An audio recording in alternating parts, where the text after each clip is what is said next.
Hello friends, 17वीं century की start में London based merchants के एक ग्रुप ने सर थॉमस स्मिथ की लीडरशिप में क्वीन एलिजाबेथ वन से मुलाकात की और ईस्टर्न हेमिस्फीयर की कंट्रीज़ जिसमें current Pakistan, India, China, Myanmar और बांग्लादेश जैसे मुल्क आते हैं, उनके साथ ट्रेड करने के लिए शाही इजाज़तनामे की रिक्वेस्ट की और इसी तरह से ईस्ट इंडिया कंपनी वजूद में आई।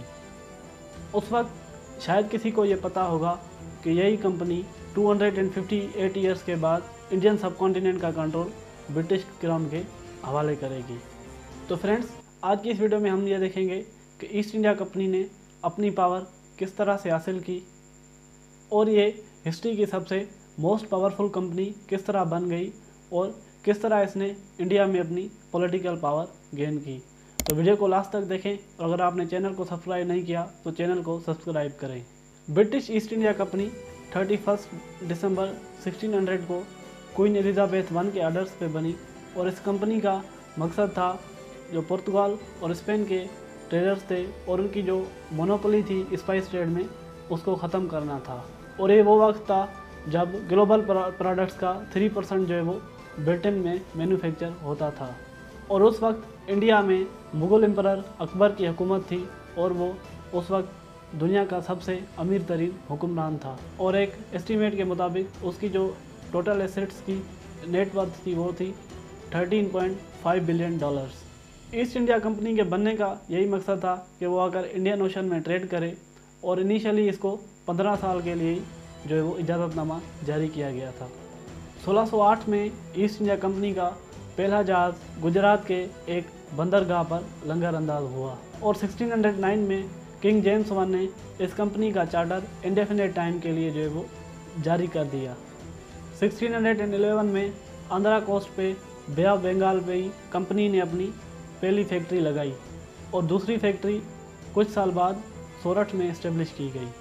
किंग जेम्स वन ने सर थॉमस रो जो कि एक इंग्लिश डिप्लोमेट था उसको जहांगीर के पास भेजा जो कि एक इंडियन एम्परर था कि वो उसके पास जाकर ब्रिटिश ईस्ट इंडिया कंपनी की जो ट्रेड है इंडिया के साथ उसमें कोई कंसेशंस हासिल कर सके। और सर थॉमस रो जो है वो 4 साल तक जहांगीर की कोर्ट में रहे और उसके साथ उसकी दोस्ती बन गई। सर थॉमस रो को सोरठ में एक ट्रेडिंग पोर्ट इस्टेब्लिश करने की इजाज़त मिल गई और उसने ईस्ट इंडिया कंपनी और मुगल्स के बीच में जो है वो अच्छे रिलेशनशिप कायम किए। ईस्ट इंडिया कंपनी ने अपने जो ट्रेडिंग पोर्ट्स हैं वो सोरठ में 1609 में इस्टेब्लिश किया, मद्रास में 1639 में, बॉम्बे में 1668 में और कलकत्ता में 1690 में। 1634 में जो मुग़ल किंग थे शाहजहां, वो अंग्रेज़ों पे कुछ ज़्यादा ही मेहरबान हो गए और उनकी जो ट्रेड का दायरा था वो बंगाल तक बढ़ा दिया। 1647 तक कंपनी के पास कुछ 23 फैक्ट्रियाँ थी इंडिया में और सारी फैक्ट्रियाँ जो थी वो फोर्टिफाइड थी, यानी पे उनकी जो सिक्योरिटी थी वो बिल्कुल सख्त थी। जैसे जैसे वक्त गुजरता गया तो ईस्ट इंडिया कंपनी का इंडियन सबकॉन्टिनेंट में कंट्रोल और इन्फ्लुएंस बढ़ता गया और उसने ज़्यादा से ज़्यादा मिलिट्री पावर एक्वायर करना शुरू कर दी। 1717 तक उसका इन्फ्लुएंस इतना बढ़ गया था कि उसकी जो ट्रेड थी उस पर सारी कस्टम ड्यूटीज़ वगैरह ख़त्म कर दी गई। ये इंडियन सबकॉन्टिनेंट में सबसे पहली एंग्लो मुग़ल वार थी। ये 1686 में तब हुई जब ब्रिटिश ईस्ट इंडिया कंपनी की फोर्सेस जो है वो गवर्नर ऑफ बंगाल शाइस्ता खान के साथ उनका क्लैश हुआ। उस वक्त के मुग़ल एम्परर औरंगजेब आलमगीर ने इस वार में इस क्लैश में इंटरवीन किया और उसके बाद ब्रिटिश ईस्ट इंडिया कंपनी को शिकस्त का सामना करना पड़ा। और 1689 में मुग़ल फ्लीट ने ब्रिटिश ईस्ट इंडिया कंपनी का एक फोर्ट था, फोर्ट विलियम, उस पर कब्जा कर लिया। 1 साल बाद वहाँ पर मुग़ल घेराव की वजह से कैद साली शुरू हो गई तो इसलिए ब्रिटिश फोर्सेस को सरेंडर करना पड़ा। तो इस एंग्लो मुग़ल वार को चाइल्ड्स वार भी कहा जाता है क्योंकि इसको ब्रिटिश ईस्ट इंडिया कंपनी की तरफ से जोसिया चाइल्ड जो है वो उसको लीड कर रहे थे।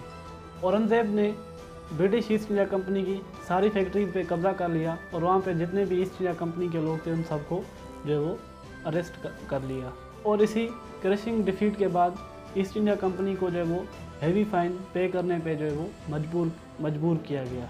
मुग़ल कॉन्वॉय कंस्पिरेसी 1695 के एक इवेंट से रिलेटेड है जिसमें एक जो ब्रिटिश पायरेट था, जो समुद्री लुटेरा था, उसने एक जहाज़ को लूटा जो कि मक्का मुकरमा से जो हाजी थे वो सफ़र के दौरान वापस आ रहे थे, तो उनसे 50 लाख पाउंड्स जो है वो इतनी यानी कि उसने दौलत उनसे लूट ली।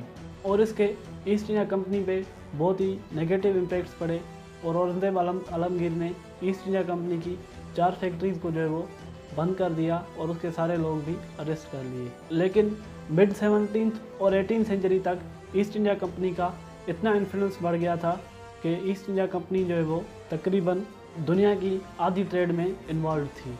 East India company cotton, silk, indigo, dye, sugar, salt, spices, tea, opium और साल्ट पीटर जैसे प्रोडक्ट्स की ट्रेड करती थी। और इंग्लिश ट्रेडर्स की जो पुर्तगीज और डच ट्रेडर्स थे उनके साथ भी वक्त ब वक्त कॉन्फ्लिक्ट होते रहते थे।